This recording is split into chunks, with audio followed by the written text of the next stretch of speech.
Hello everybody and welcome to my YouTube channel. If you haven't already done so, please subscribe. Today we are gonna make some Cuban style chicharrones, and for those that have asked, that is the cut of meat that you will need. So the first thing I did is I took it out and I cut it, but for further times when I make it, the first thing you want to do is like slit your meat on the top, not all the way through, just make little slits and then cut it into the pieces of the size that you want to make them in. So you're just gonna cut the whole thing through and you're gonna put them in very hot water.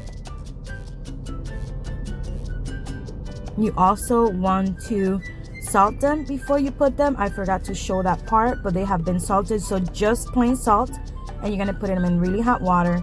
Now this other piece, I decided to take away the harder skin part of it to make it a little easier to eat, and this was hard to do.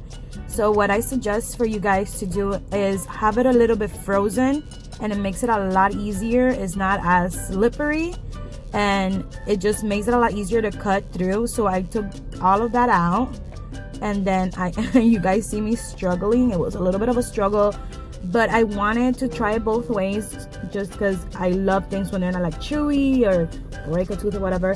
So here I did show you guys that I salted it before. You don't want to like over salt or under salt, so you just want to put the right amount, and I just massaged it into it. And once again, you're gonna just fry them in a hot oil. So all you need is the pork belly, some salt, and then some lemon to put once they are done.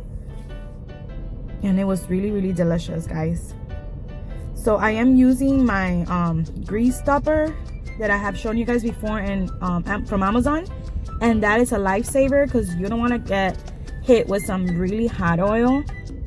And chicharrones tend to do that, like they jump and they put oil all over the place.